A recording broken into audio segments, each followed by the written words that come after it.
na nek način želim, da vsi ti projekti, ki jih bomo danes tukaj predstavili, tudi izpeljajo v obdobju 2009-2012.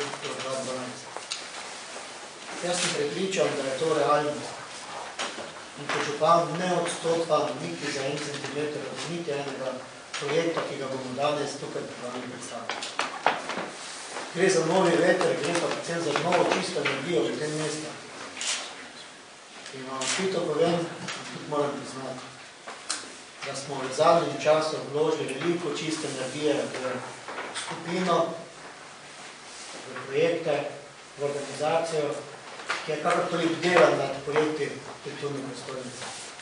Danes govorimo o investicijskem delu in o projektu. Ne bomo govorili o programu.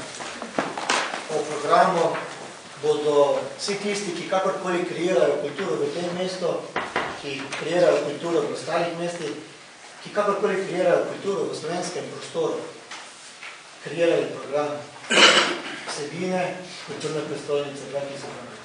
Torej, današnje glavno sporočilo Mariborčanov je seveda to, da smo z današnjo predstavitvijo projekta pokazali, da niti približno ni temu tako, kot je bilo nekaj časa, torej kot so nekaj časa trdili, da zamujamo posod in na vseh področjih. Ne, obratno, danes smo pokazali, da smo pravzaprav v rekordnem času od meseca septembra do danes uspeli uspešno zagovoriti našo kandidaturo v Bristlu, da smo uspeli pripeljati predinvesticijske zasnove tako daleč, da vidimo, da so izvedljive, da smo uspeli nastaviti temelje za novo organizacijo, ki se bo s tem profesionalno ukvarjala in predvsem, da smo uspeli z državo in predvsem z Ministrstvom za kulturo spostaviti dialog, partnerski dialog, ki je strašansko bistven pri projektu, ki je zanesljivo nacionalen projekt, ki je največji projekt z evropskimi razsežnostmi po predsedovanju Evropske unije, ki je narodno-gospodarski projekt.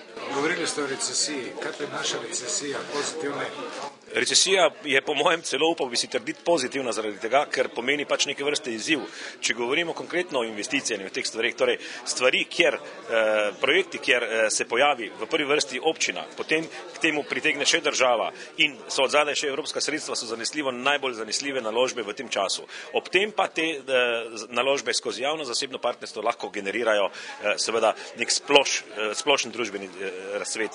Dejstvo je, da mesto Maribor najverjetneje ne bo več temeljilo na težki industriji, kot je bilo včasih. Danes je čas za prehod na neke nove dimenzije. Danes je čas, da ugotovimo, da mesto Maribor predvsem zelo dosti lahko pridobi z turizmom, z mreženjem skozi vso vzhodno kohezijo in na ta način ne pridobiva samo mesto Maribor, temveč pridobiva seveda vsa Slovenija, ker najde neko novo vlogo in torej novo poslanstvo vzhodne kohezijske regije, ki na ta način začenja torej nekako lahko rečemo zmanjševati prepad med razvitimi in nerazvitimi.